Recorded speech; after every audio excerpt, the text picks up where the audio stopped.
Connected. Why isn't Twitch looking right?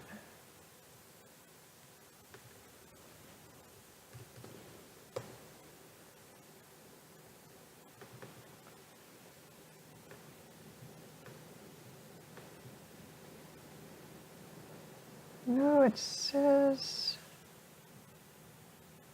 I'm just getting a blank screen on Twitch.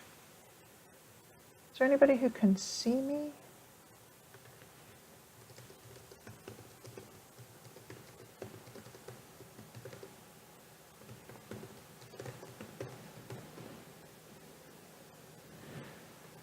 Yeah, my video preview says I'm just a blank screen. That makes me sad. What does OBS say? OBS says I'm streaming.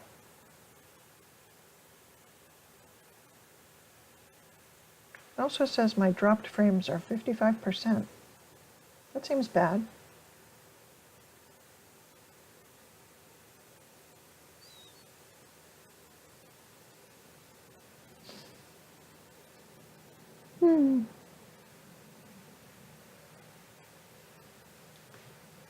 Oh, okay, so my Twitch preview looks okay.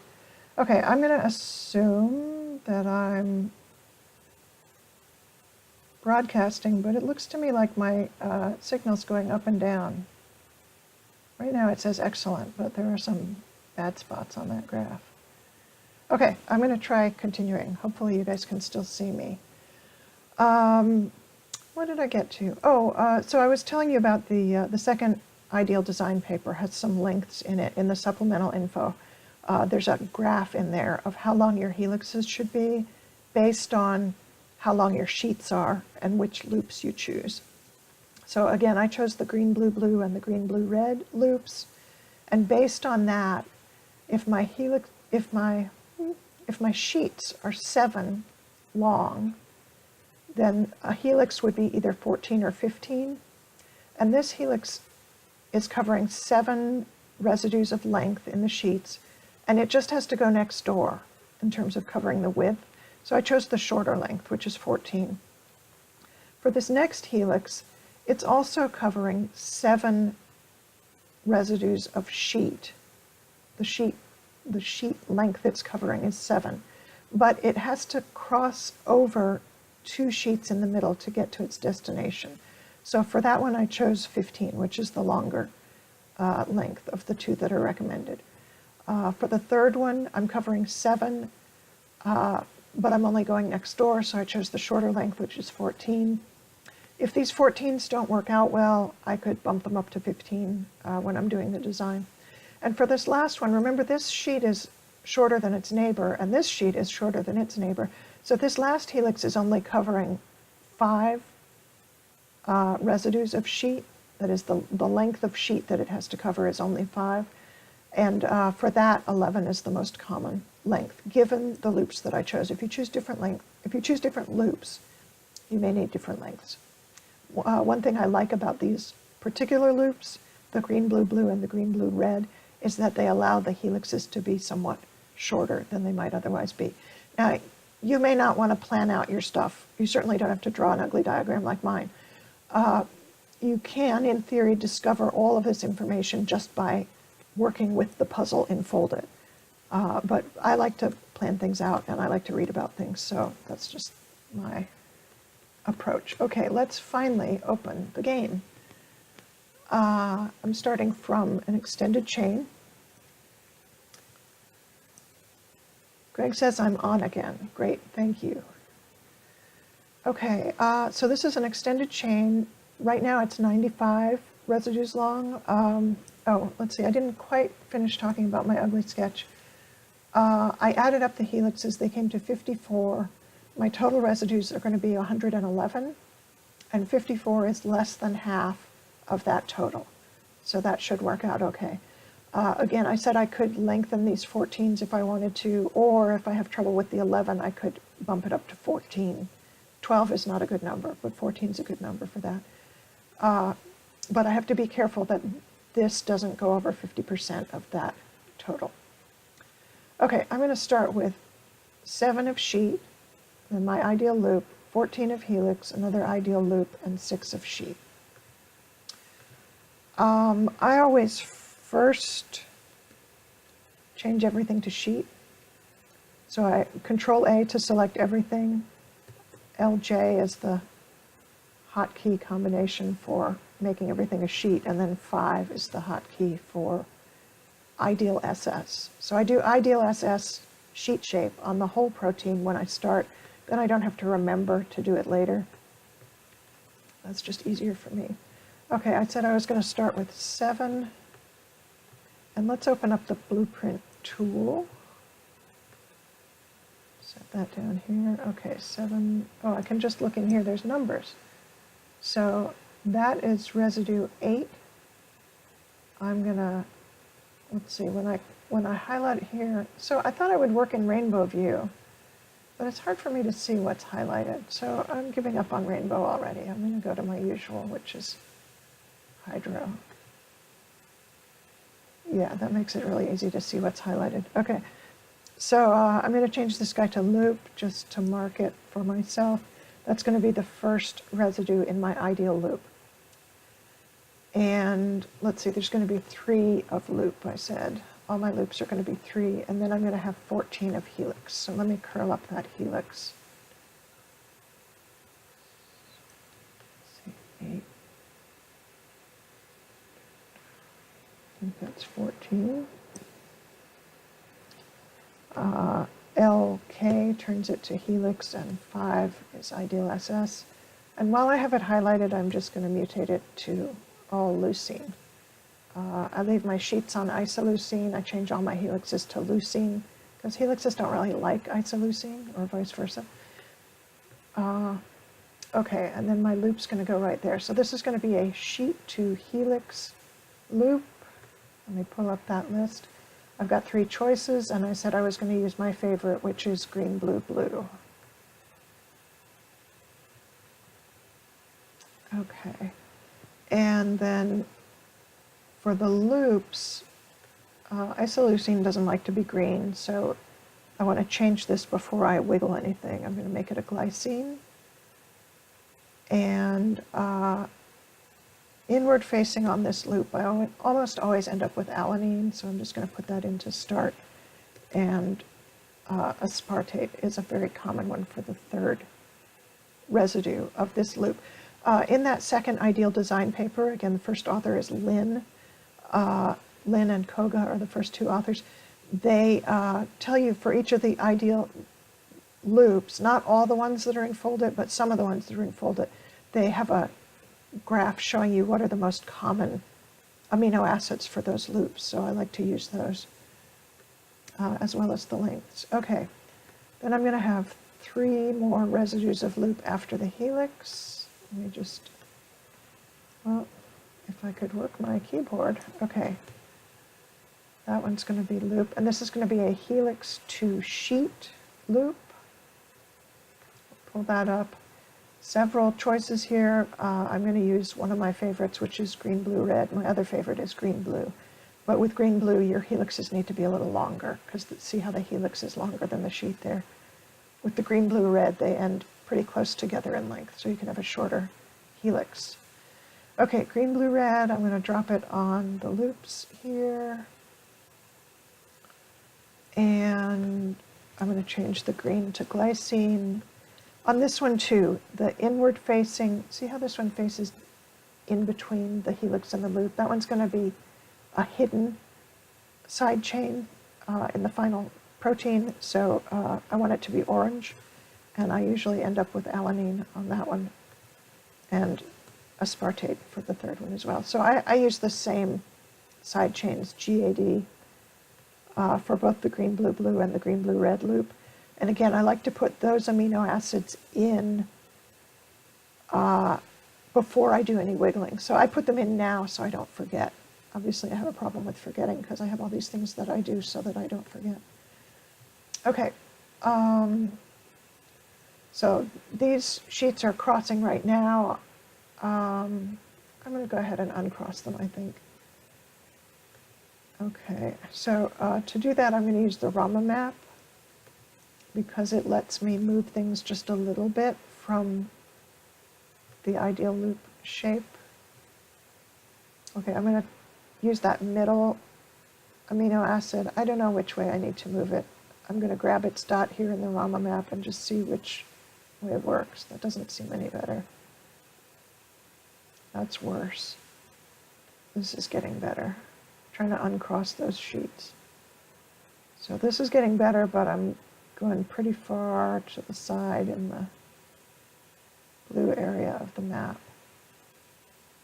I guess that's good. And thinking back to my little ugly sketch, these two sheets are going to be right next to each other. They're going to be bonded to each other. So here's a couple of bonds to start with.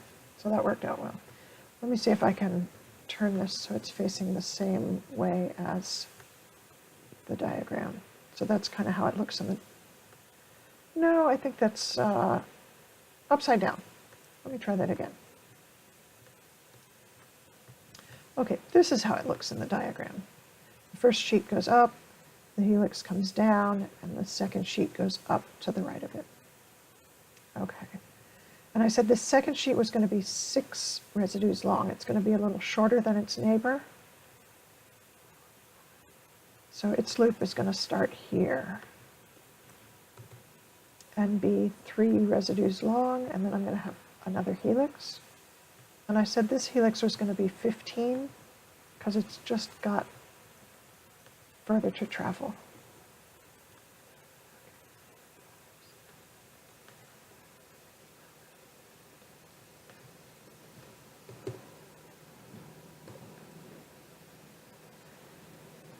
Okay, and while I have the helix highlighted, I'm going to change it all to leucine. And my loop is going to be a sheet to helix loop. And if all goes well, this helix will end up on the opposite side of these sheets from the first helix. Remember, the first one's going to be on the front. Second one's supposed to end up on the back. So let me make this bigger. Where the first helix, where the first loop connects to the sheet, that side chain points away from me. This side chain is pointing towards me, and that's what's going to allow me to have a loop that goes off in the other direction. Okay, again, this is sheet to helix, and I'm going to use my favorite green, blue, blue. And of course, it moved everything. There we go. The helixes are on opposite sides of the sheets, which is what I wanted. Okay. And we're going to have 3 of loop again. This is going to be a helix to sheet loop. I'm using green, blue, blue. Oh, I forgot to change the aminos on the... no, this is the one. No, sorry, I'm a little confused. Okay, this is the loop that I created a moment ago. I'm going to change the amino acids to my favorites, G, A, D. Okay. Now, this is the new loop I'm about to create, helix to sheet. I'm going to use the green, blue, red. Green, blue, red is very common when your sheets are parallel. It's less common when your sheets are anti-parallel, although it seems to work pretty well in folded. The green, blue is more common when your sheets are parallel. And then these guys down here I only use when I have a special need in terms of where I'm trying to put the helix. Mostly I use these 2 up here. Okay, let me change the aminos. Green to glycine, alanine, and aspartate. D is aspartate. There's no D in aspartate, but that's how it works. Okay, so these sheets don't look like they're going to want to line up. So I'm going to move things around a little bit. Again, I'm going to grab the middle of this loop and just see which way can I move it to make things a little better. That's worse. That's a little better. Okay, so yeah, I think I want to do a little more of that. Not on that one though, maybe this one.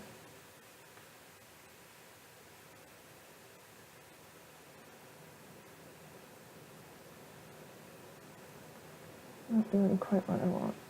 Okay, I don't want these guys to be right next to each other. There's supposed to be room for 2 sheets in between, but I kind of want them both, you know, I don't want the helix to be right in between them. I want them both off to the side there. Okay, this sheet, I need to consult my diagram. So this is the long helix. This is going to be the next, second from the left sheet, and it's going to be also 7 residues long. And then the next helix is going to be 14. Okay, 7 for this sheet. Loops all 3. Makes it easier to remember. This is going to be a sheet to helix, so I need to make a helix. I said 14. 14. Curl it up and mutate to leucine.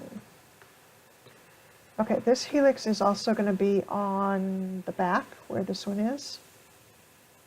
You remember this side chain faced, so let me turn.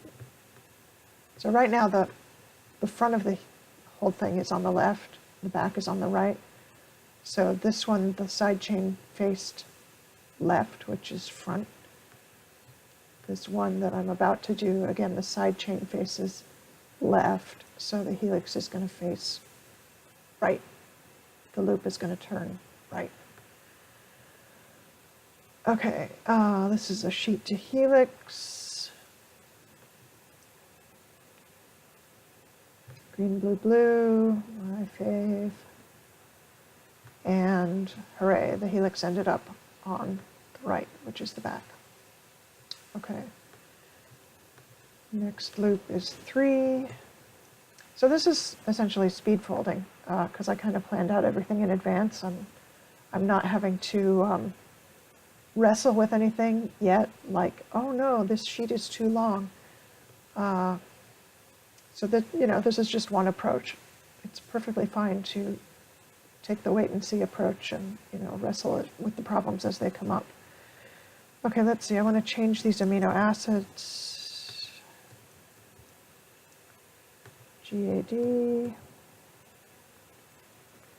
And then my next loop is going to be a helix to sheet loop. Oops, can't see it yet on the blueprint. Here we go.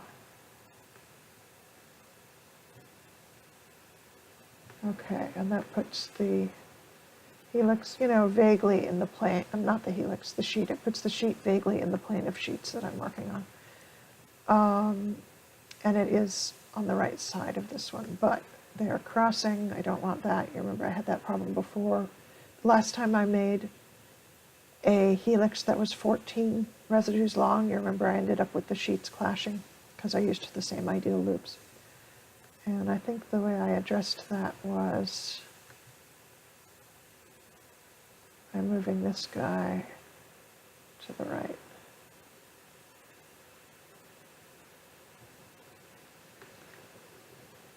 And that gives me 2 bonds there, so that's not too bad. Okay, these are still isoleucine, that's not what I want. Change those to GAD. So this is, you know, an area where, because I have favorites, I've just kind of learned what I usually put in there, and I have it memorized, and just makes it a little quicker for me. Okay, now this sheet's going to be shorter. It's going to be 6. Because I want the next helix to be on the other side from this one. So I had to make the sheets not line up at the top. Okay, this is, let's see, I have to make the helix. And I think I said this helix was going to be 11 long. Okay, I'm running out of residues. My total is going to be 111, and this is an extra large monomer, so I'm allowed to go up to as many as 120. So I'm going to go ahead and add some in here. Let's see, I'm starting from 95, so I'm going to have to add 16 total.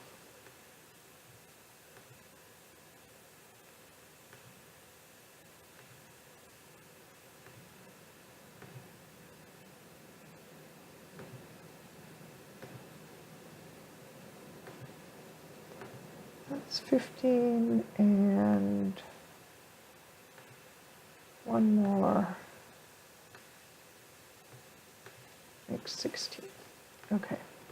And since these are new, I'm going to ideal SS them, just like I did with the whole thing at the beginning. The new ones come in as alanine. I don't want to leave them as that. I'm going to change them all to isoleucine for starters, so they're the same as new ones that came with the puzzle. Okay, I think I said 11 for the helix. That's 11. That means this is the first loop.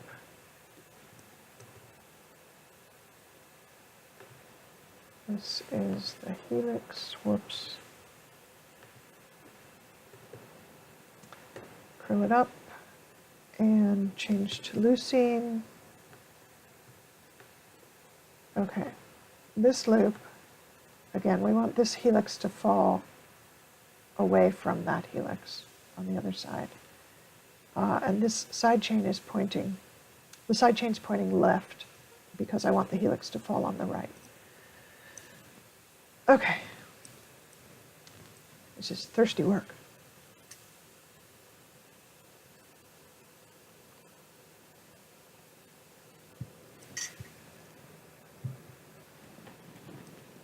Okay, this is a sheet to helix loop.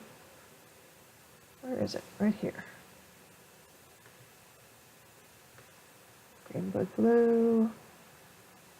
That does put the helix on the other side, hooray. Stick my usual aminos in there, GAD. And obviously mutate is going to change those if it finds better scoring ones. That's just a nice one, a nice set to start with when I'm doing the first wiggles.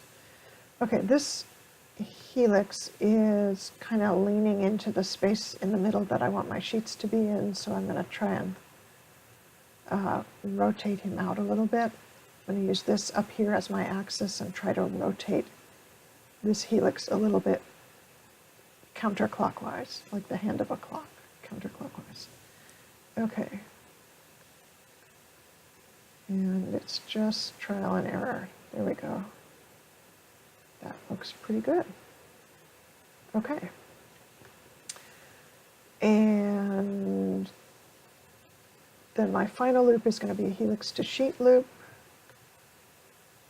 Green, blue, red. In a perfect world. Oh my goodness, it fell right in the middle between this pair and that pair, which is exactly where I want it. Things don't always work out that nicely. Okay, this is probably a little small for you guys. Okay. Now, I said that so this is now turned like my diagram. There's my diagram, yep. I said that the left two sheets were going to be longer on the bottom, and the right three were going to be a little higher on the bottom. So that means this guy will not have a neighbor on that middle sheet. This one, let me turn off these side chains for a moment. This one on the middle sheet is going to bond to that one on the left. But these three are all the same length, so this one's going to bond to this one, and this one to that one. Okay. So do I want to try and fix these before I wiggle them, or do I just want the rubber bands to do the work? We're going to try the rubber band approach. Normally I would, use the Rama map and adjust things and make the whole sheet thing prettier before I wiggle, but I'm going to try not doing that this time. I do want to save. I think this is my fourth solo, and this is my first arrangement.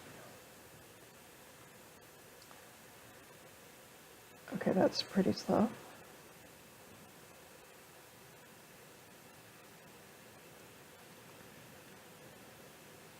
So, well, I could sing and dance, I guess, while we wait for the save to happen. We could talk amongst ourselves. So, how's the evening going for everyone? Do we have anyone here for whom this is not evening? That would be cool. Somebody from the other side of the world. For me, it's actually 12:21, so it's actually now early morning. Socrates, hey, I'm so glad to see you. I haven't seen you in my stream for a while. Okay, I haven't streamed much lately, so that would explain that. So I'm working on the Rossmann 2x2. We were talking in vet chat earlier today about whether a Rossmann 2x2 was possible in a fold-it monomer design. And let me pull up the pretty picture of that. This is the pretty picture of the Rossmann 2x2. I said that I was going to have more sheet segments to balance out the helix segments, so I've actually added a 5th sheet right in the middle here coming off of this helix. And this is what it looks like. It's not as pretty yet as the diagram, but I'm going to use some rubber bands and pull it together. Okay, these two, I said that the one on the end was going to be shorter at the top, so the top of the right-hand one is going to bond to the second one here. And let me go ahead and fill in some more bands. I like to use a lot of rubber bands.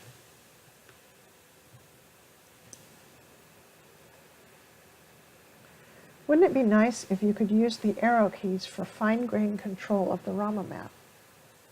That's a really good idea. Yeah, I have to make the Rama map pretty huge in order to be able to do fine movements with my mouse. So having some other mechanic for fine movements is a really good idea. Okay, these two sheets, I said that the tops of them would be even. So we'll rubber band them like that. And I believe the bottoms of them are also going to be even.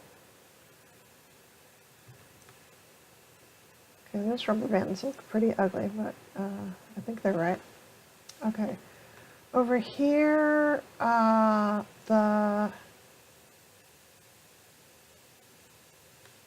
let's see, that's the one on the end. This is the one not quite on the end. I said this one was going to be a little bit shorter at the top. So it's going to bond like this. And you can see the ones I'm rubber banding the zigs to the zigs and the zags to the zags, which is the same as saying I'm rubber banding side chains that face towards me together, and I'm rubber banding side chains facing away from me together.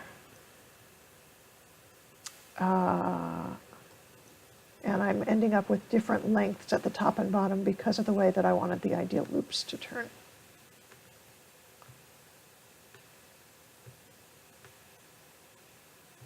So Sock, this is actually a speed fold.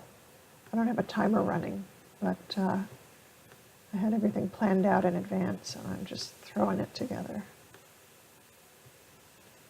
Okay. Let's see, I never changed these aminos on this last loop. I'll make them the same as all the other ones. GAD. Here we go. Okay. Did I change everything? My helixes are L. My loops are all GAD. Looking good. Okay, let's do a quick save. And I'm at minus 200,000. So I'm going to put the clashing importance way low. I like 5%. And we're going to shake. Have a little tea while that happens.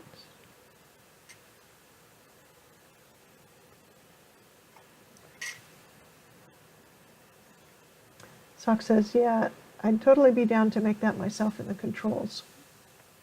If the controls were easier to wrestle. Yeah, the controls are hard. That's just the truth. Sock wonders if he could use Joy to Key to hook up a gamepad to certain keys and mouse movements and make things easier. Gamepad. Not being an actual gamer myself, that wouldn't work for me, but if you can make it work, that would be really cool.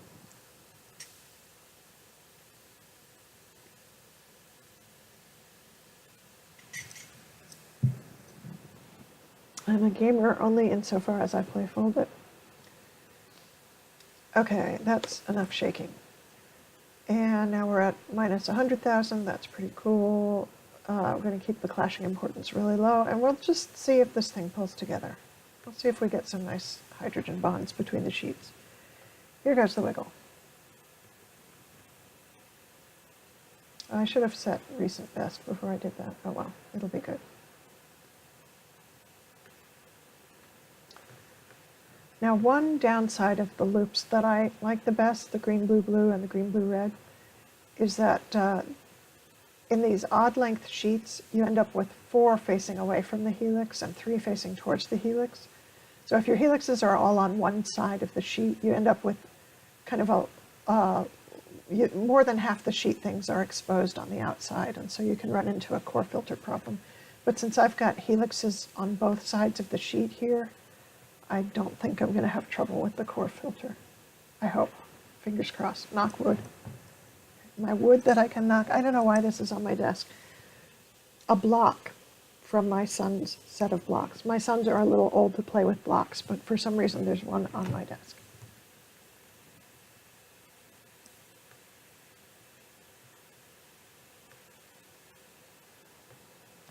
Okay, I've got some hydrogen bonds between each pair of sheets. I don't have as many as I want. The sheets are making a nice fan shape. I love it when they do that. They do that in nature. So when I see it unfolded, it makes me happy. This guy's not fanning as much as the neighbors. So that tempers my happiness. It would take a lot of time and effort, I guess, to do the gamepad programming thing. Time that could be spent playing other games. What other games? But you do get the itch to tinker. There's a bunch of things you can do with blocks of wood. That's true. Not least of which includes knocking. There you go. For luck. Okay, I'm up. I'm still negative, but I'm like within 10,000 of 0, so I'm going to bump the clashing importance up. I like to work at 20% in the early part of the puzzle because it lets things be in not quite as good a position and still, not clash too much. That was kind of a lame explanation, but that's what I've got for you. Okay, so I've got hydrogen bonds most everywhere. Score is still climbing. And another thing I like to see is that the helixes are not parallel because the sheets are fanning. They're kind of, the one on the back is slanted one way and the one on the front slanted the other way. The helixes are doing the same thing. On both sides of the sheet, I've got helixes going in somewhat skew directions. I like to see that. Call of Duty, yeah. What do you mean? What other games? I just come from a different world. Actually, Call of Duty is a rarely sometimes food, a guilty pleasure game for Socrates. You're more of a Nintendo and PC indie enthusiast. Choices. So, Sock, I have to ask you, when there's a lot of chat, is it still good for me to read out the chat? I mean, some people are going to be watching this. If they're watching it as a Twitch video, they'll see the chat, I think. But if they see it later on YouTube, they won't see the chat. 2017 has been the year of drowning in good new games for you. Cool. That's good, except that you're also in college, so there's this homework thing going on. So, some good and some bad, I'm guessing.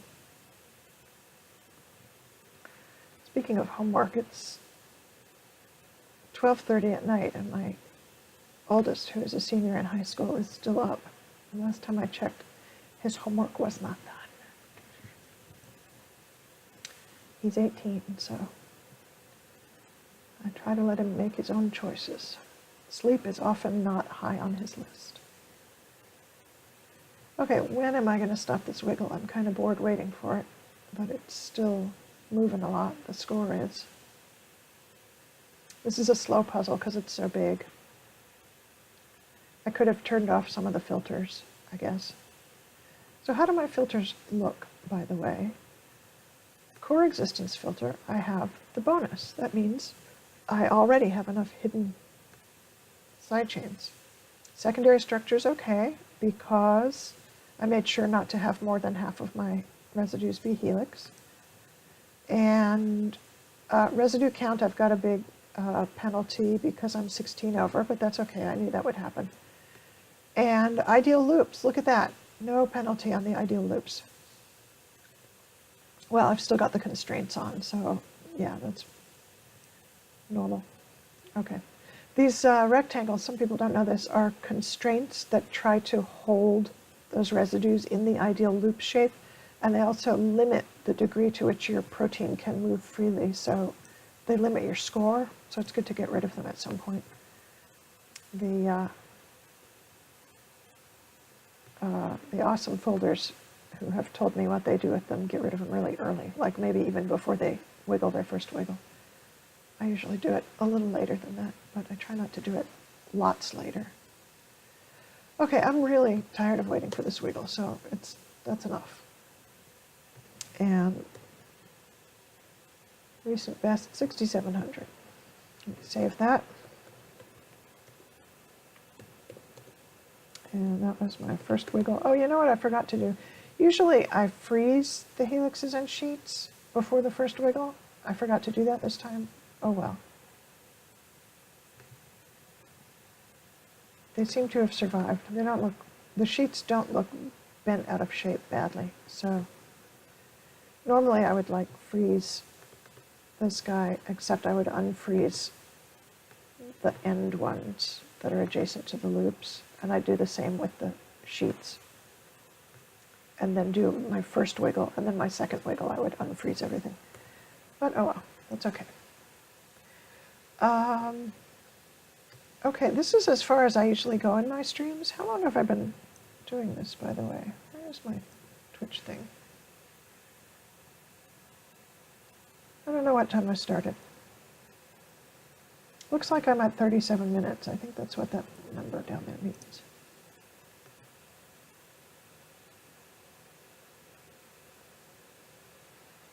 Constraints also make your score bounce around like it is. Oh, I didn't realize that. That's interesting to know. Thanks, Greg. Sock says he's got to do more of these large puzzles if he can help it. With your more powerful machine running. You have no excuses, that's right, to not showcase them performance-wise. That's right. Yeah, this is my new laptop that I got in August, and I'm so happy that it's faster than my old one. So let's see. Actually, I'm going to jot down, I keep notes. You know, I keep a little notebook with sketches in it, and I keep notes on what I do. So printed word oriented, I guess. Okay, so my first wiggle was unfrozen, and I got, what, 67, 64. Okay, I'm going to, since I'm working at 20%, I'm going to actually weaken the bands, although I got good hydrogen bonding. Usually full-strength bands are a little too strong for 20% clashing importance. Where is it? Band strength, 0.5. Okay. And I guess I'll just do another shake and wiggle. Then I'm ready to mutate. So I'm done with building blocks. Oh, before I wiggle, I do want to take those constraints off. But we'll just see what we get out of a second wiggle, since I normally do 2 before I mutate. I don't think this is going to go a lot higher, though. So what did I get on my good track?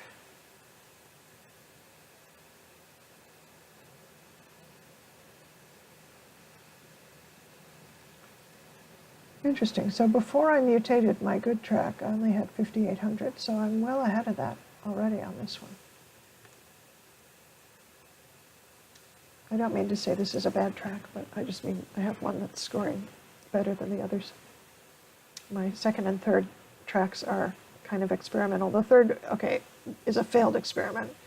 The second one is kind of stuck right now. I'm not sure what to do next with it. Okay, that's enough shaking. Let's get rid of these constraints. Just drag them off of there.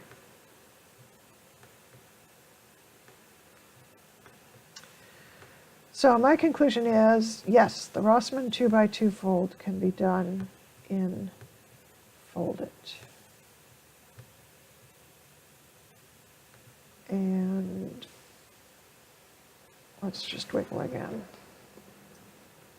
See what happens. So Greg says the constraints make the score jump around, so maybe this will be less random up here.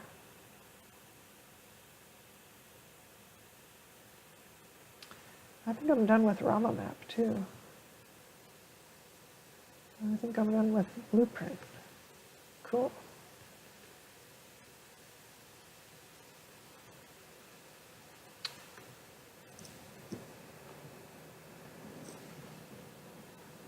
So normally it takes me much longer to get everything put together, and then I, end the stream after the first wiggle and leave the rest up to the viewer. So I'm going to probably just run mutate on this and, get it ready for a first script and then call it a night. This is interesting. I've got 2 bonds right there. That could potentially mess up my ideal loop, because the ideal loops depend on bonds. I'll have to keep an eye on that. I don't know what to do about it, but I'll keep an eye on it. Okay, what's happening? We're wiggling, and it's just still really slow. So one way you can speed up the wiggles on these big puzzles with filters. So I turned off the side chains. That helps. And then some of these filters I don't really need on. Residue IE score is about the big ring side chains, and I don't have any of those in here yet, so I could turn that off during the wiggle. It's not important. I want to keep core existence on. My secondary structure is not going to change. Oh, actually it might. Yeah, if the bonding changes, that could change. So I'm going to leave that one on. SS design is, are the amino acids allowed in the structures you have them in? So like if you have a glycine and then you put it in the middle of a sheet, that's not allowed, so you would get a ding on that one. And I seem to have a penalty there. Why is that? What is this? It's a glycine, but it doesn't like it. So glycine is allowed in loops. Sometimes Fold It thinks that your loop is actually part of your helix. Let me turn on, well, I have sidechain bonds on. Let me turn on helix bonds. So this one, I don't know, is that hydrogen bond part of this? Is it attached to this glycine? I can't tell. It's good when your loop has a bond to your helix, because otherwise your helix has an unbonded atom right there. It's called helix capping when the loop finishes off the helix bonding. But sometimes when you have a bond there, Fold It says, oh, this must be part of the helix, even though you look in the Rama map. Well, I can't highlight it right now because it's wiggling. Oh, it's on 600 iterations. Maybe we could stop. So this guy's clearly in the green. He's not helix. Helix is red. And yet Fold It says, oh, you can't have a glycine here because it's part of a helix. I hate that. Now I do notice that this helix is bent, which kind of makes me sad. The other ones look straight. This is the little short one. I said it could be only 11 because it only had to cover 5 residues of sheet length. Let me get rid of this.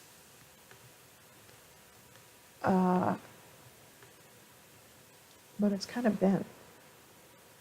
It doesn't look like it's stretched though. If it were stretched, I would say, oh, it's too short, I'll make it longer.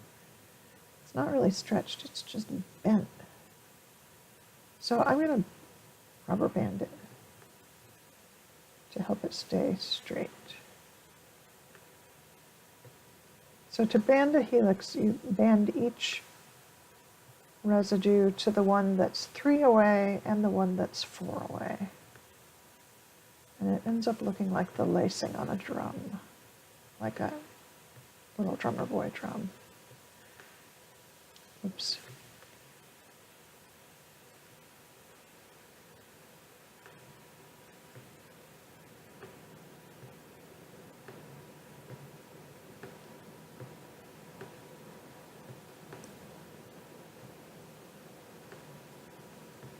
And if I band part of the helix, I generally band the whole helix. Let's see, I need one more. Because otherwise the band, if you just put bands on part of the helix, they tend to pull it. The rest of the helix is likely to get wonky, so I put it on the whole thing. Oh, and that means also I need to do the band strength again, because I just want weak ones. Okay. Okay, so the next time I wiggle, those bands will help to straighten this helix, hopefully. That's my story. Okay, so that's 2 wiggles. Oh, I can't do restore recent best now because I put bands on. I would lose them. Okay, we'll just save here.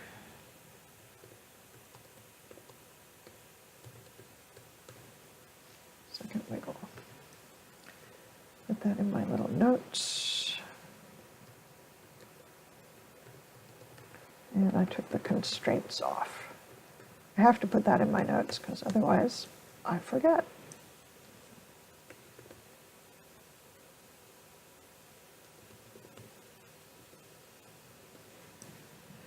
Okay, I can't tell you how many design puzzles I've gotten to the end of them. It's like the last day and I suddenly realize I never took my constraints off.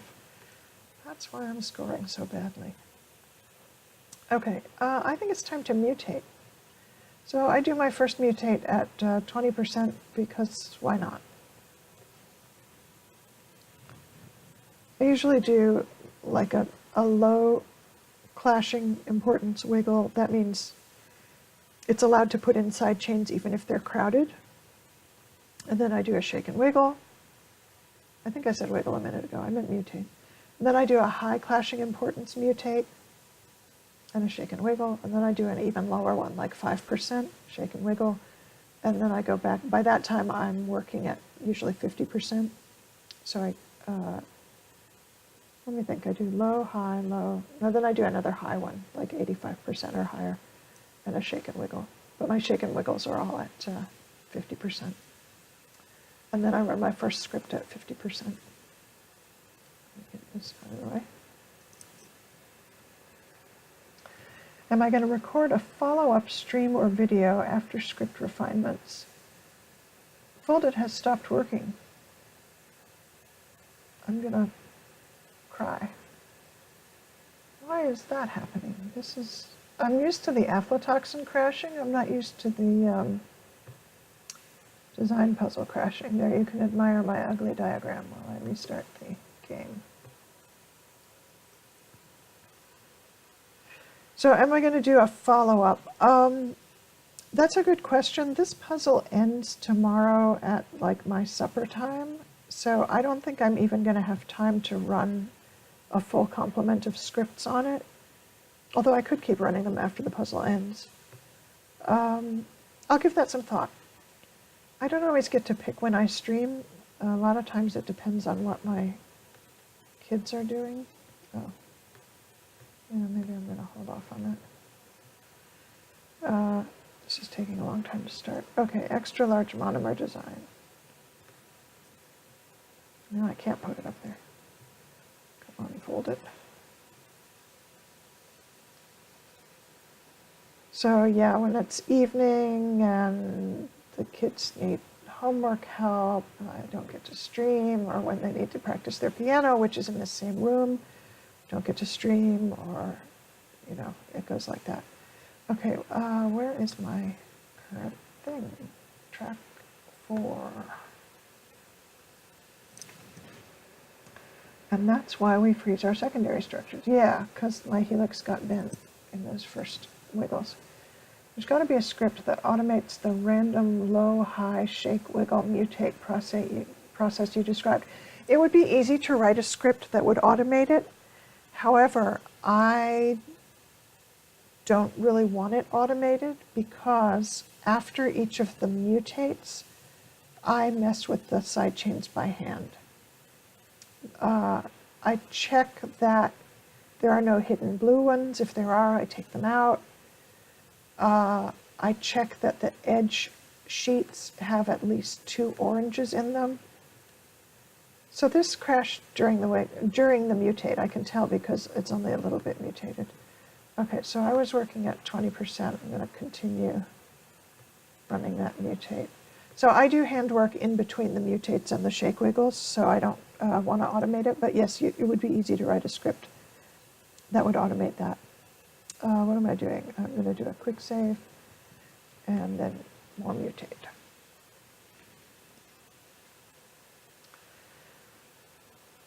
So it's, especially when I'm at low clashing importance, it gets crowded between the sheets and the helixes.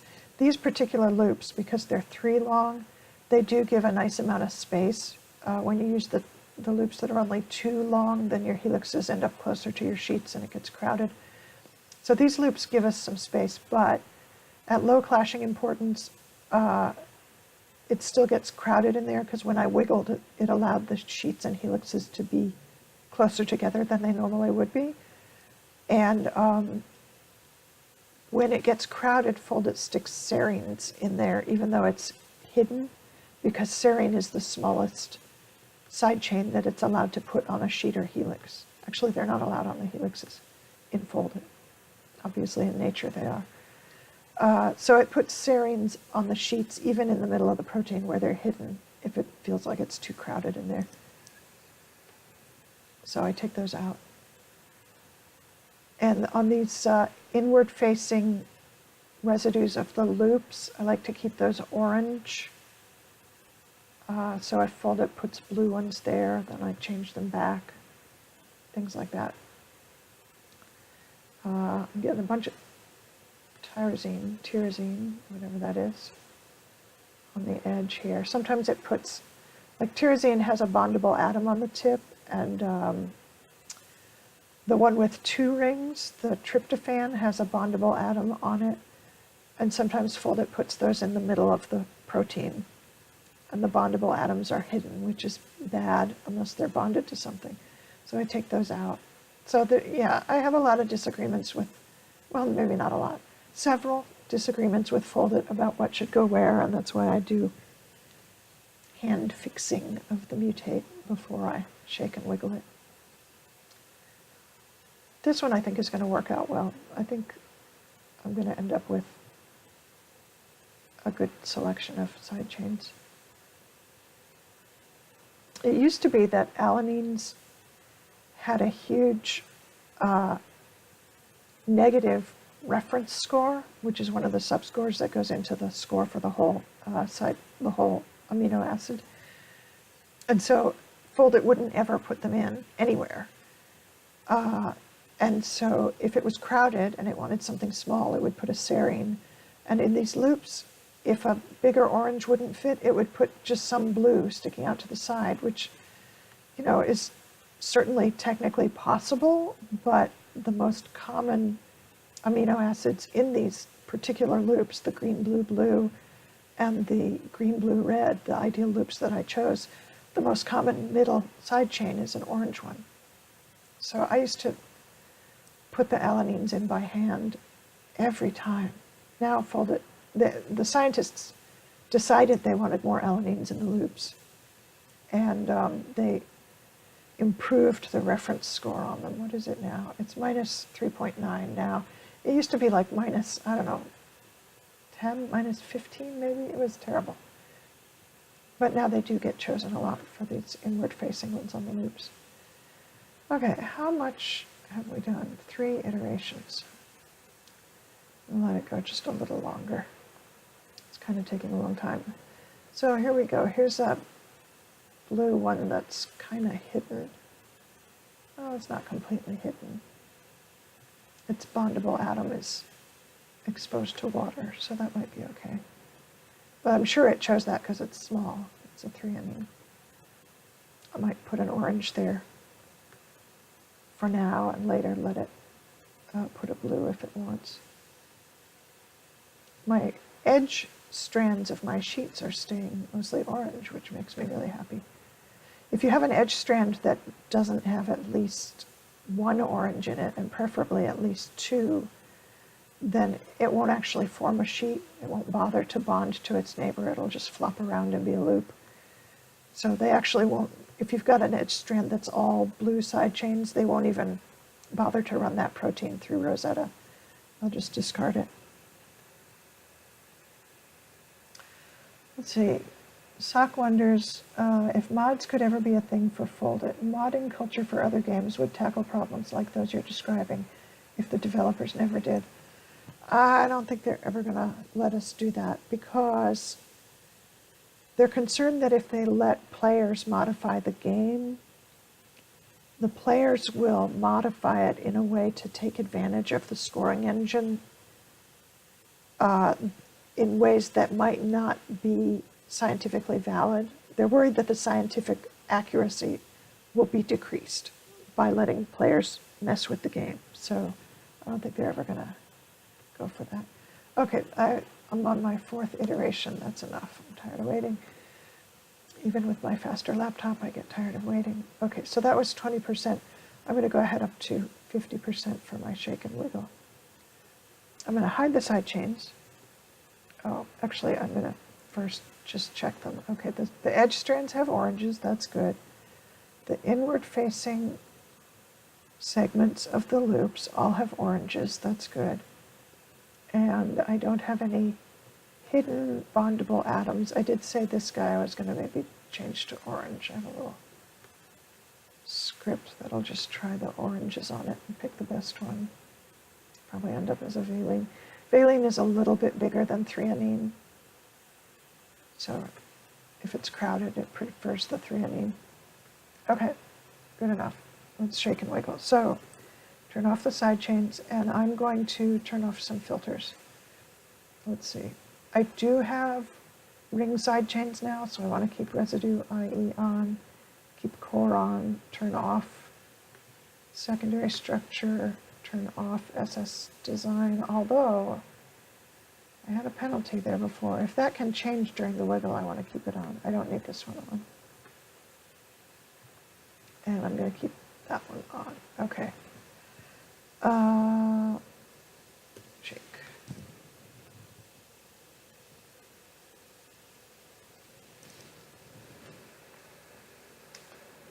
Let's see. We do have, yeah, Greg says we do have the Lua interface, but it can't do everything. Can't override built-in functions like mutate.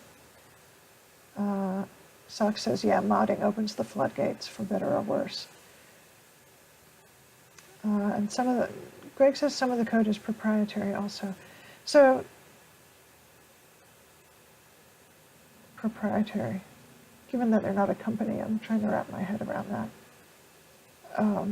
Yeah, the code is not open. It's not open source. You can't see the code. Partly because they don't want people to game the system. They want people to, use the tools as they're intended. Some of the greatest games were born out of mods. I'm sure they were. It's a double-edged sword. Yeah, so there's not a lot of people who play Foldit. They don't get a lot of solutions on each puzzle. So I would guess that makes them reluctant to give up some percentage of those solutions to player mods that make things less accurate. If there were 10,000 people playing Foldit and you allowed mods and that made 2,000 of your solutions less scientifically accurate, and then the other 8,000 people didn't use the mods and so their stuff was accurate, maybe that would be okay. But, they get like 350 players on a puzzle, typically, so I wouldn't want to throw any of those away, personally. Okay, that's plenty of shaking. It's faster without the filters. Okay, I'm going to do a set recent best and wiggle now. So this should be faster with some of the filters turned off, in theory. So what did I get on my good track?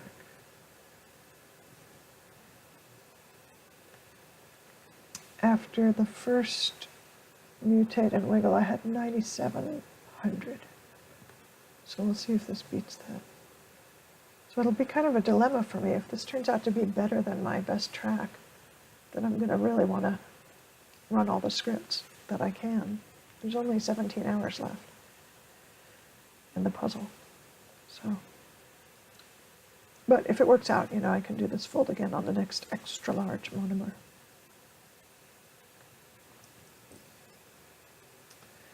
Sock says, from a game health standpoint, modding scenes have arisen out of games with limited or very sporadic developer updates with varying degrees of purposes. Some of them are purely graphical or quality of life. Others are overhauls. Yeah, I hear you. There's plenty of quality of life issues that I would love for players to be allowed to work on without changing any of the scoring stuff.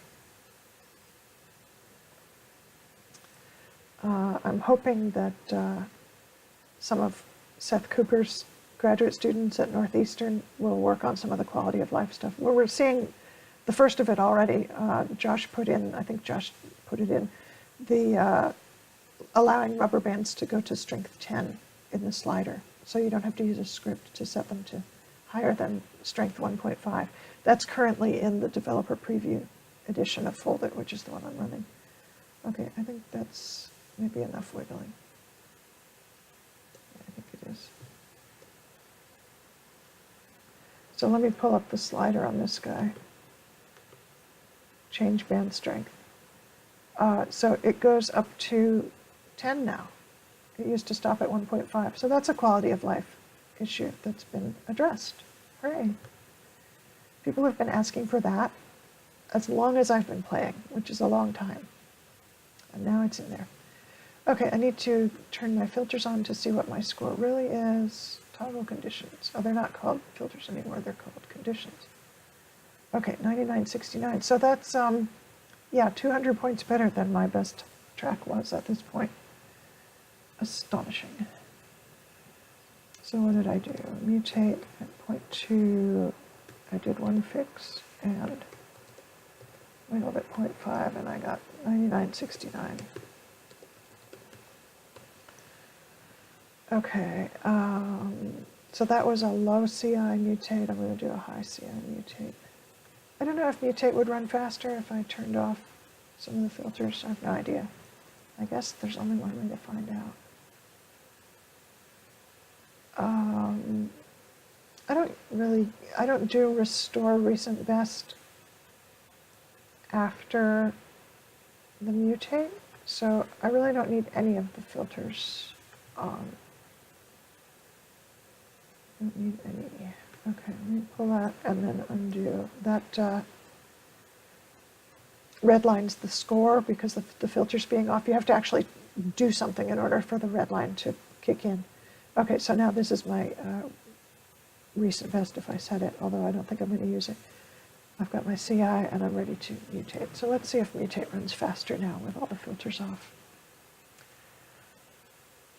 I don't know if it will. Okay, I keep bringing up my notes in front of the chat. That's not so good. Our boy Josh. Yes. Woo! Hope it goes to live soon. Yeah, it seems to be working, so it could go to live soon. Such a small but satisfying fix. I agree. Greg says, send our props to Josh. Josh, if you're watching, props to you. I think he was watching the other day. I'm not sure.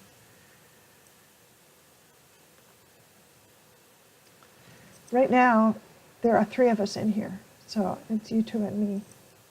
But some people will watch it on the video later. And that's kind of why I made this stream, was so there would be a video of the Rossmann 2x2, since we had some controversy about that. Okay, I can't tell if mutate's running faster. It's been over a minute and I'm still on the second iteration, so maybe not. On the other hand, maybe I just don't need to mutate all that much. So interesting, it put the blue back in here, but this time it put one here that could hydrogen bond with it. So that's kind of cool, I guess. So even if this blue one were technically hidden in the core, its bondable atom is bonded, so that makes it okay for it to be hidden. Having hidden unbonded bondables is bad, but bonded ones are good, or at least they're not bad. My edge strands are still staying orange enough. This one's down to 2 oranges. I want to keep an eye on that. Not let it go any lower. Okay, that's definitely enough mutate. And then I'm going to toggle the filters back on. Ooh, I'm over 10,000. It's over 9,000. Okay, let me just double check. So on my loops, I have oranges everywhere that I want them. On my edge strands, I have oranges. So it's interesting. I always take my the sequence of amino acids from my design and I run it through Cypred, which is a server that predicts secondary structure only. It doesn't predict the shape of the protein, it just predicts where you're going to have sheets and helixes. And if you have an edge strand that's all blue except for a couple of tyrosines or tyrosines, Cypred doesn't think that's going to be a sheet a lot of the time. So even though they're orange, Cypred, they're not enough by themselves to make it into a sheet, according to Cypred, which, is an algorithm. It can be wrong. But this one's okay because it's got these other oranges on it. Okay, I was talking instead of shaking and wiggling. I was checking my side chains. That's what I was doing. Okay, now I'm going to shake. So where did I get to on my good track? I tend to always save after the same things so I can compare my, not in order to compare my scores, but it works out that I can compare my scores. So yeah, on my good track I only got up to 9,900 at this point. And I'm past that already. So my conclusion is Rossmann 2x2, good fold. Okay, shake is doing exactly nothing. That's fine. Mutate moves the side chains around. Also, I think mutate has a built-in shake. I'm not 100% sure of that, but we're going to wiggle. What's happening with the little helix? Still kind of wonky up at the top here, but it's not bowed as much as it was, I think. I think it's not. I wonder why this is wonky. Seems odd. Because it's got the same kind of loops at the top and bottom of it as all the other helixes. It's not like I used a weird loop here that I never use. But it doesn't usually do that to the helix.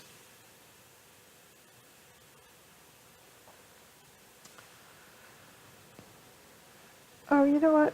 So I restarted the game and then I didn't put the coloring back to Hydra. That's part of why I'm having a little trouble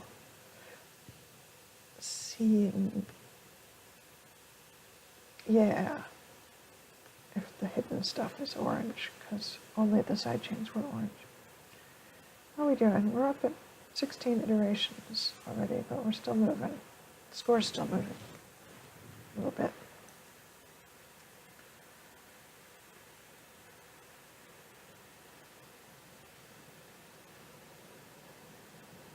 So maybe on the next extra large monomer, we'll get several Rossmann 2x2 folds. That would be really cool. I really like to encourage different folds. There are a few folds that we see a lot of in, at least in the pictures that people post in chat, which, they beat me, so good for them. But I like to see a lot of different folds, so I'm always encouraging people to try new ones. Video proof, nice to have. It's over 9,000. Yeah, you didn't expect to hear that reference coming out of me because I'm an old non-gamer, but I have kids, so yeah, I learned that one pretty early. I know a few memes, like you could count them on 2 hands, but I do know a few. Okay, Greg, I'm glad you stopped by, and have a good evening. I'll see you another time. Okay, Sock, it's just you and me. That's enough wiggling. Oh, I forgot to turn off the filters during the wiggle. That's why it was slow. Okay, restore recent best. This is not the recent best. It's a lie. This is actually better. Yeah, there's kind of a bug in recent best. When you have extra residues added, it gets confused. It just doesn't always work right. It forgets to count the, something about the filter for the added residues. It doesn't get counted in the recent best. I'm not quite sure how it works. I think Loci has a feedback about it somewhere. Okay, what am I doing? I'm saving. And what was that? I forgot to save the other one. I wrote it down, but I didn't save it. Okay, this was mutate 0.85. I don't think I fixed anything. No fixing, just wiggling 0.5. Okay. So I'm going to put my notes. Yeah, I lied. I said I saved the other one, but I didn't. I just put it in the notes. No fixing. 0.5, and what did I get? 10,096. And that one I actually saved. Okay, I'm going to do a super low mutate. I think I decided I could turn off filters and then make a change in score and then undo it. Okay, that redlines the score. So I'm going to try recent best. Oh, maybe not, because again, I'm not going to do it after the mutate. Okay, I'm rambling. So on this super low clashing importance run of mutate, it will typically put lots of ring side chains in. And then later when I do the high clashing importance mutate, it'll take some of them out. But I really like after this mutate to look around for places where I can put in pi stacking, because that's just something I think is cool. Pi stacking is where you have two ring side chains close together, and they're either like face-to-face and parallel, or they can be parallel and offset, or they can be kind of perpendicular. And that's good for some extra points. And also stability in the protein. Like here's one that Foldit made. They're not quite parallel, but Wiggle will bring them somewhat more parallel. They don't have to be perfect. So sometimes Foldit puts them in, and then sometimes I find places to put them too. Here's, yeah, that might count as one. Those look like they could count. Those are like parallel and offset, like I said. Wikipedia, if you look at pi stacking protein, pi, not PIE, although they look like little pies. Wikipedia has a nice little picture of the different shapes of pi stacks that there can be. Foldit tells me what to look up, and then Wikipedia tells me what the heck it is. So I've learned a lot of my protein science from Wikipedia. Okay, I don't think mutate is actually faster with the filters off. It doesn't look faster to me. You going to bed? Okay.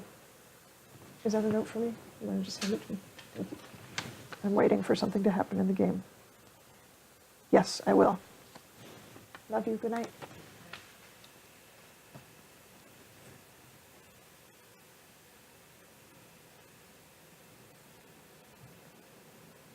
Okay, that's enough mutating.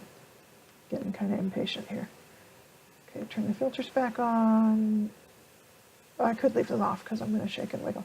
Okay, so looking for pi stacks. You put one there. I don't know if it counts these guys. They're close together, but they're not stacked at all. I put this hopefully will be a stack. Do I see any places? So there's, what I really like is to have adjacent helixes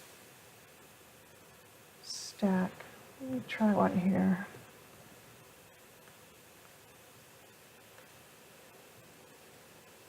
Let's see, let me make that also phenylalanine. Can I get these guys? So what I'm doing is highlighting one segment and then using the arrow keys, left and right arrow, to try out different positions. Those are not stacked. They're not even like parallel and offset. They're just too far apart. Okay. So I'm going to highlight those two and just hit mutate and let it put them back to whatever it wants. Yeah, it likes what it had before. Okay. So is there another place? These two might work. No, not all of you, just two.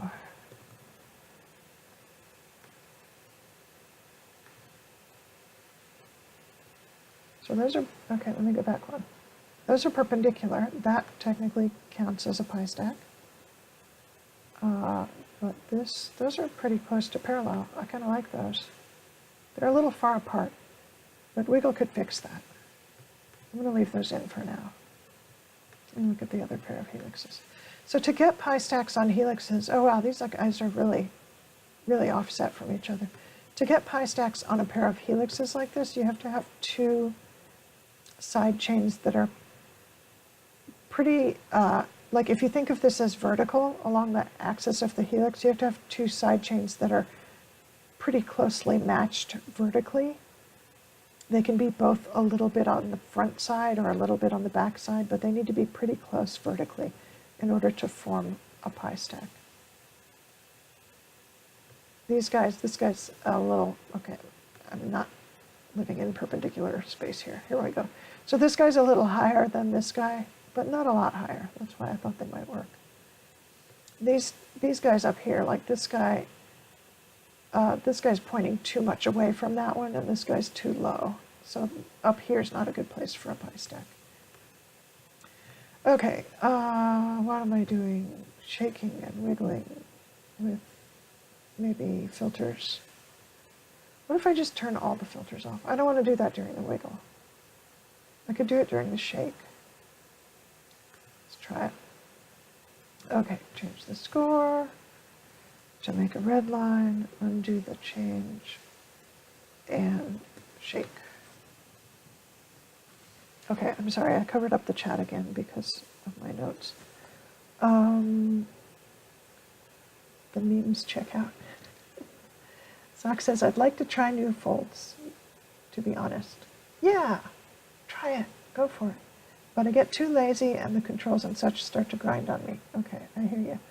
That's why I'm like low-key waiting on controls overhaul to really start making some wacky things. The trademark Susumi Pi Stack. Yeah, I like Pi Stacks. I like the signature folding features some of us have got going for us. Oh, like, yeah, like different players have certain things that are kind of their thing, their special thing. But the way R bonds is just so broken. R meaning arginine?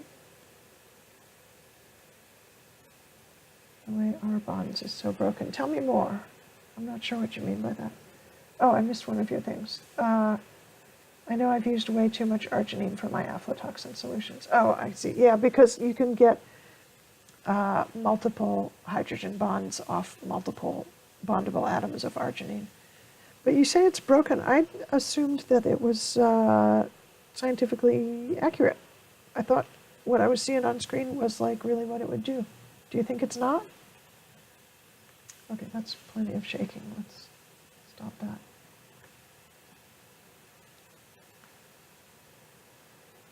Okay, I'm going to turn off what? Residue count and not that one. That one. Okay, turn off 2 of them. Usually I turn off 3, but I got dinged on this SS design, so I don't want to miss out on that. Okay, and let's hide the side chains and wait. Okay, wait. Don't hide them. What happened? These guys unstacked. Now, well, now they're perpendicular. They're like this, which is a valid pi stack. It's just not as cool looking. So what if I put that one back? Yeah, it's not doing what I want. Like it's not even closely doing what I want. Okay. So I think that's where it was before. Okay, wiggle. Nope. Turn off side chains. Yep. Wiggle.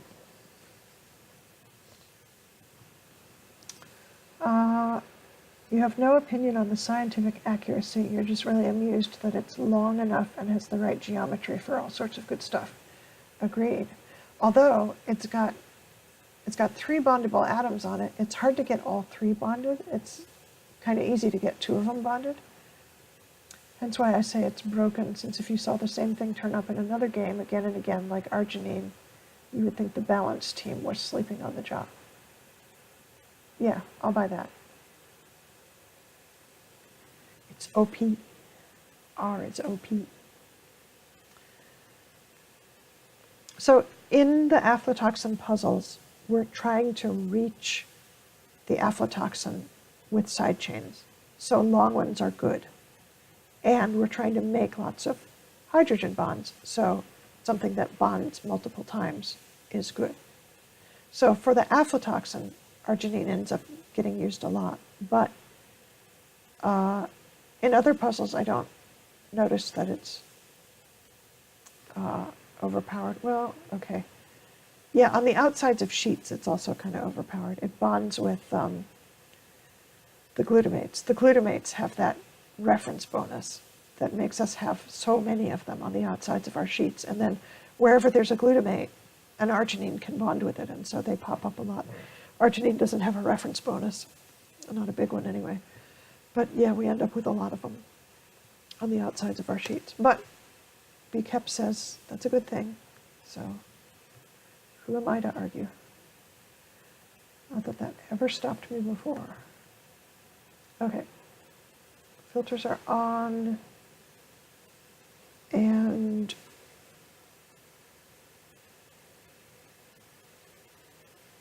so I'm making the confused face because my score is substantially lower. Maybe I should have done restore recent best before I turned the filters back on. I think that's what I should have done. What if I do it now? It doesn't go anywhere. Okay, well, after the 0.05 run of mutate, often the score is lower. Now this I don't like. I have a whole turn of helix with no orange in it. It's likely to be random loop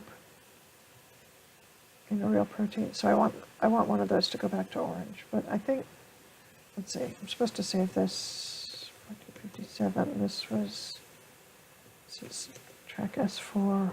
This was mute 0.05. I think I added a pi stack and I wiggled at 0.5.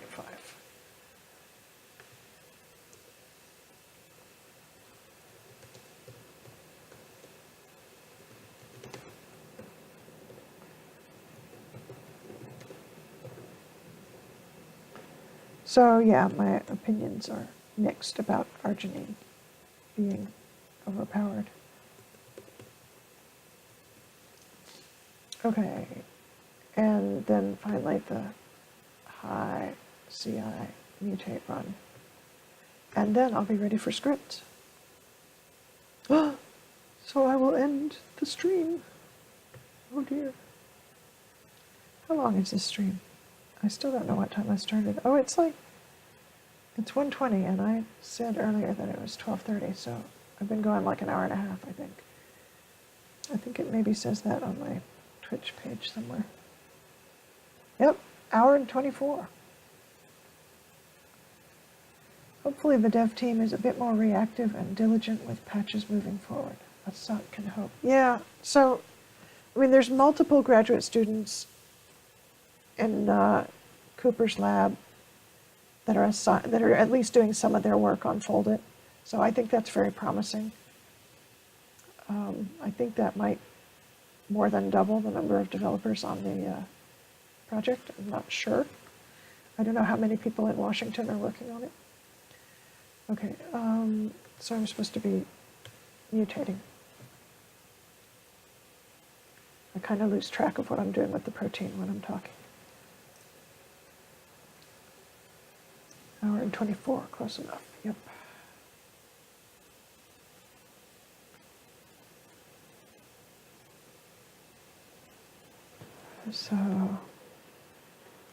So what happened over here?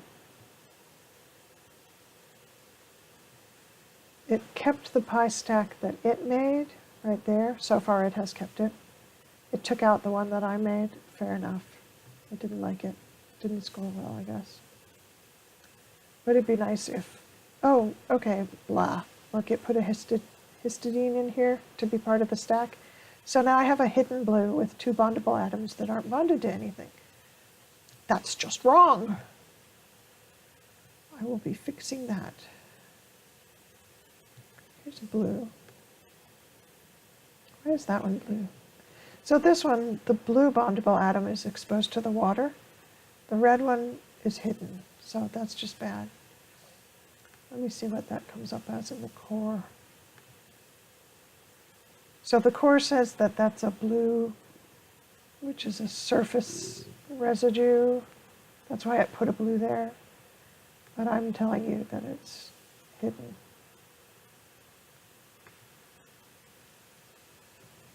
These 2 helixes, by being so offset, are kind of leaving a hole right here. A little bit odd. Okay, my score's going back up. That's good. It's getting close to that 10,000 that I had before.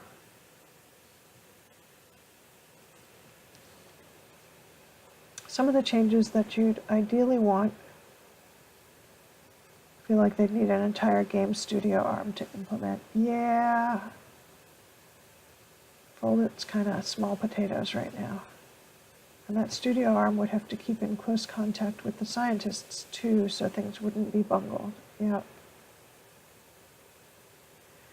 Can that be rotamered to fix the blue-red mismatch? Are you talking about the histidine or the, what is this one? Glutamine. So my problem is not that they're mismatched, it's that they're hidden. There's nothing in there to bond with them. I mean, this red guy could possibly bond with that blue guy, but there's nobody in there to bond with the red guy. So I'm not liking that. What about the one down here? Yeah, there's nobody in the interior to bond with that red. It's just hidden. I think it's hidden. Maybe it's, maybe the surface. Oh, what's the one that you run? Okay, you use this view thing that I almost never use. Is it called isosurface? Where is that? Here. If I click this, will my game crash? No. Does it tell me what's exposed? So I see some red on the surface here, so maybe that means that water could get to that red atom. There's a different one, not isosurface, sphere. Yeah, so sphere says that the red one is kind of pretty well in there. Water molecules are really small. They can get into small places. So I don't know.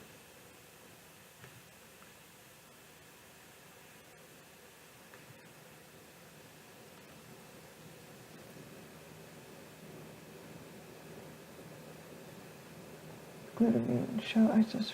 No, the blue-red is just charge shading. Acceptor, yeah, it's acceptor donator shading. That's why I call them bondables, because they can either accept or donate a hydrogen. Okay, enough mutating, and we're going to do a final shake and wiggle. I'm tired of messing with the filters. I'm just going to leave them on. Okay, I'm going to fix some things, though. I don't want this here I'm going to put a hydrophobic there. Might change back later. I'm actually going to make a note. What residue number is that? 110. Let me put that in my notes.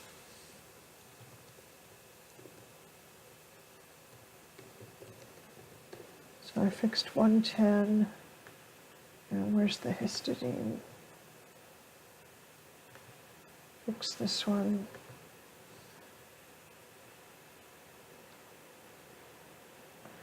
Okay, my little script doesn't try the rings on there. Maybe that's what I really need to do, is just make it a phenylalanine.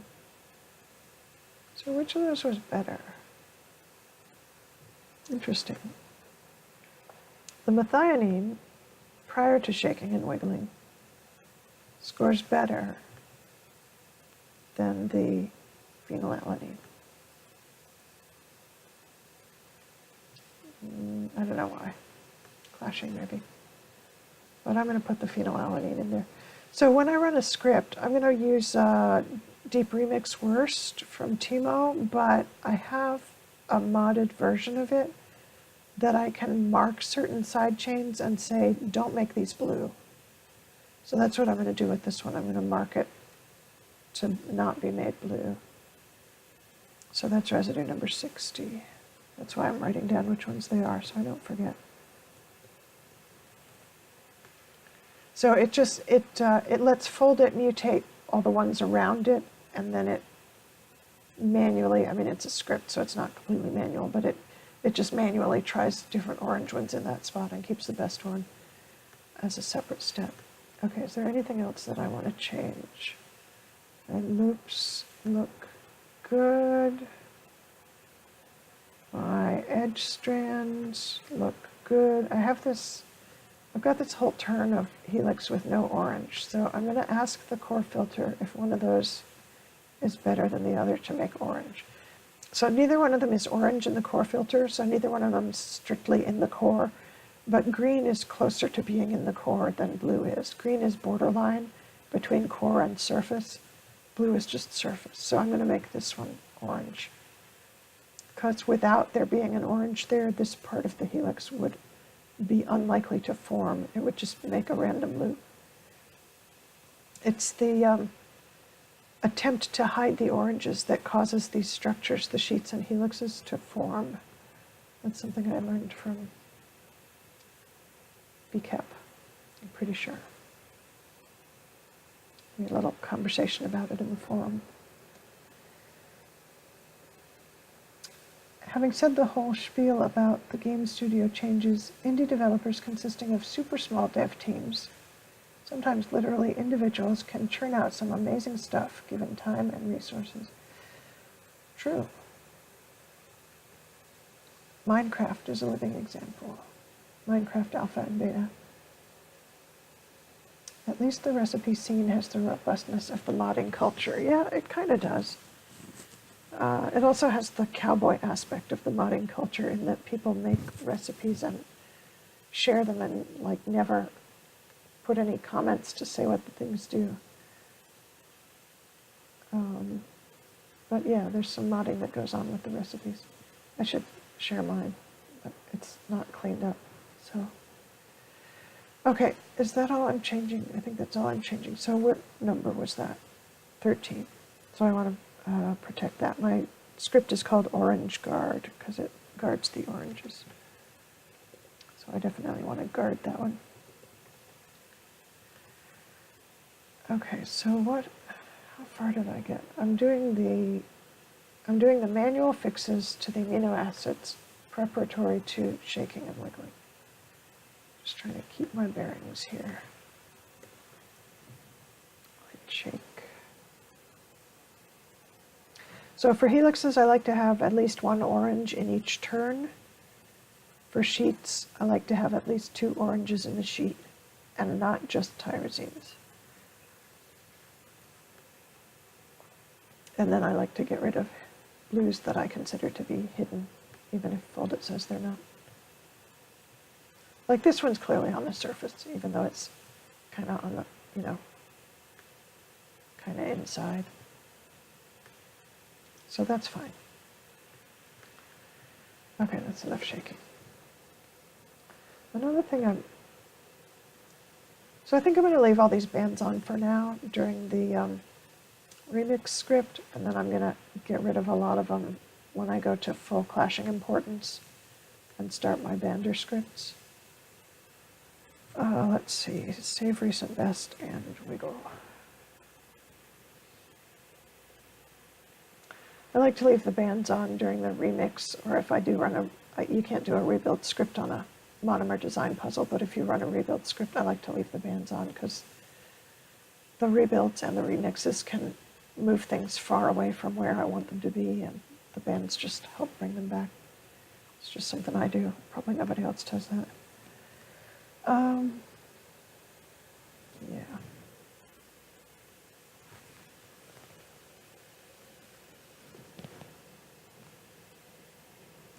So my stream dropped sometime near the beginning. So I'm going to end up with 2 separate videos, which is unfortunate because there's a lot of meaty information in the beginning. So I'm probably going to, I have a video editing program.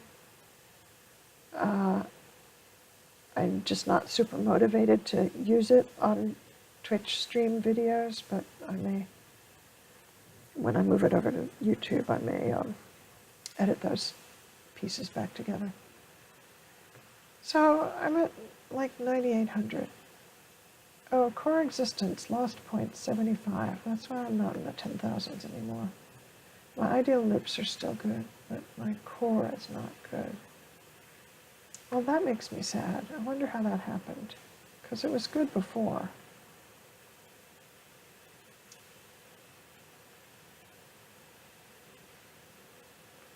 So something about the mutating and wiggling caused more things to be exposed. Let me look at the core coloring. Oh, core, okay. Core filter thinks all these guys are semi-exposed. This guy, even though he's in the middle, core filter thinks he's semi-exposed. These guys, even though they're in the middle, core filter thinks they're semi-exposed. So that's why I don't have enough in the core. So do I want to add some bands? That's enough wiggling. Do I want to add some bands to try and correct that? I'm going to go with yes. So let me undo that wiggle. This helix is already banded, so it won't get deformed by having a band on it. I do want it to be a weak one. Okay, so that'll pull this guy down and towards the other one a bit. I don't really want to pull this one to the right because I want this guy to be hidden. I might, however, pull these together a bit.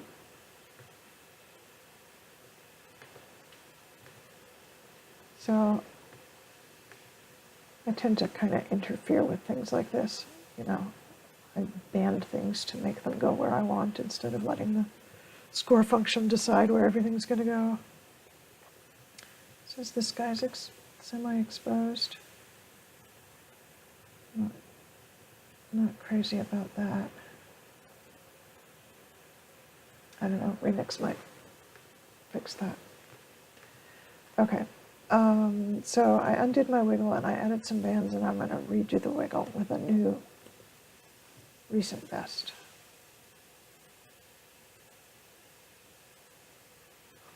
See if this gets better. So minus 50, minus 25, it is getting better. See if I get my bonus back. This helix is not looking great for hiding. Says that guy's exposed. Why you folded?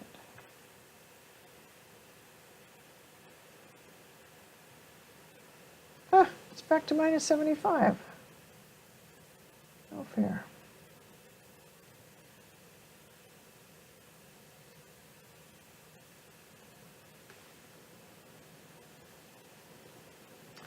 So this guy mean, I can kind of see how he's semi-exposed because there's like all this empty space right here. I bet if I turn on voids, I will be very sad. Let's find out. Oh, not so much. Okay, it's not bad over here. It's not terrible over here. So the problem is not voids. The problem is just really that things are kind of at the surface. Okay, get rid of those voids. I'm up to 9,900, but I still have minus 75 core. I do not like that. Sam, I am. And these guys didn't turn orange like I thought they would.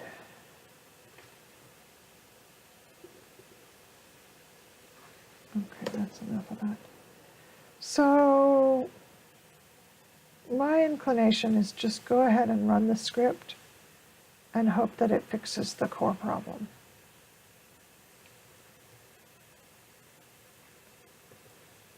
Especially because I'm tired and I want to go to bed. So what was this? This was, oh, I've forgotten. Must have been mutate 0.85. Did a bunch of fixing and wiggled at 0.5.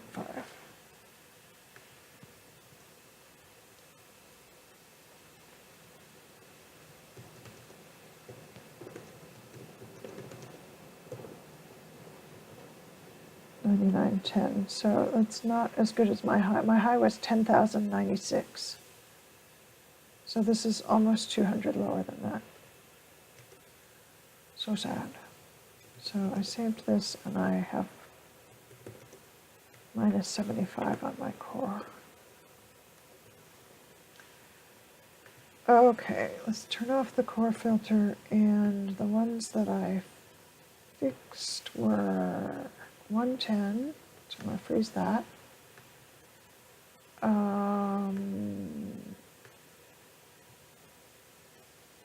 60, freeze that. And what was the other one? 13. Where's 13? This one? 105. Bad guess. Oh, it was on the helix. This one? Yeah, okay.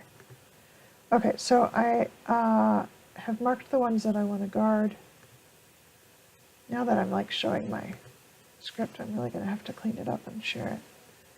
Let's get rid of this. Okay, let me hide the side chains. I don't want to do remix on the entire protein. That would take too long. I'm just going to select the loops and some adjacent residues to run remix on. I'll let that run overnight. See if I get my core bonus back. So the reason I use freeze to mark the side chains is that I'm going to use select to tell the recipe which ones I want to actually work on. That's already built into the recipe. Export to YouTube, download the YouTube vids, then edit. Yeah, exactly. That's my plan. Okay.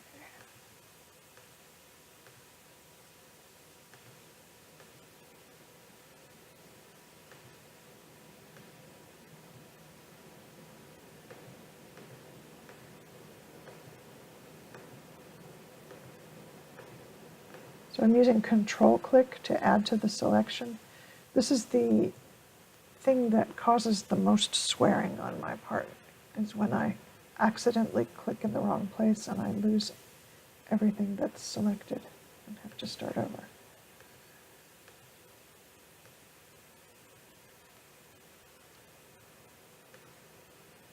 The day my first kid was big enough to parrot a curse word back to me, I stopped cursing, like completely.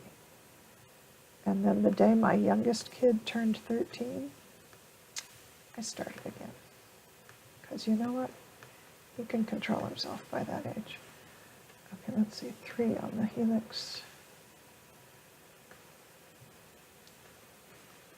So if you hear me say crumbs instead of something juicier, that's a habit left over from when my kids were small. because you just don't want them repeating those things when their grandparents are around, for example. Am I done selecting things yet? This is taking forever.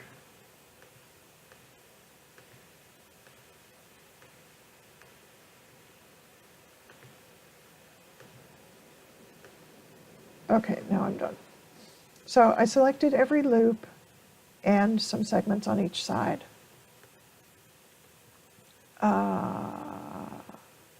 Where is the script?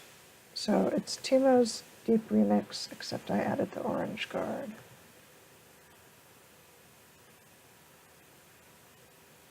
Okay, max filter on these puzzles is 700. I can't get that much because I have added the segments, but that's okay. I want to do length 6 to 7. By doing long length here, in theory, it makes it possible for Remix to find more poses than if I did shorter lengths. I've never tested that, but I think that's how it's supposed to work. Okay, I want to select slots, select where to work on, do not change all to loop. Work only on selected, that's where the selection comes in. And that's because I checked select where to work on. Okay, I don't want loc total, I don't want clashing, and I don't want sidechain. Mutate after remix, that makes it super slow. Don't mutate at these other times. I bump clear gain way up high. In fact, I made it so the slider would go up higher. So what clear gain does, I love this setting. It says don't redo any areas unless you have gained at least this many points. And so by setting it to an arbitrarily high number, like 10,000, what I'm saying is don't redo any areas until you have done the whole protein, or at least all the areas I told you to do. So when it's low, I don't remember what it was by default, but when it's low, if it finds a big gain, it'll start over on those same worst areas. But if it's high, it won't redo anything until it's done them all, which is my preference. So that's why I use it. Okay, I want to do up to 30 remixes per area and skip the fuse. So mutate after remix makes it slow. Skipping the fuse makes it much faster. So that's kind of a compromise.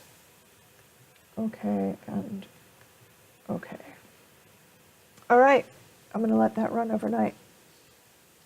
When I wake up, it's going to be amazing, right? Okay, let me make a note that that's what I did.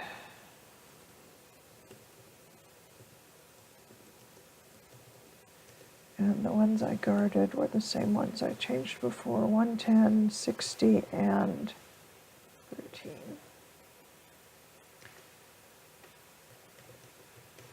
And I'm running at CI 0.5. All right. I'm going to say that's enough for one stream. How far did I go? An hour and 48. That's a lot. So, you know, hopefully some people decided, oh, I've seen how she put that together. I don't need to watch the rest of this. Because it's really that first part that shows you how to put the Rossmann 2x2 together, which is what the goal was.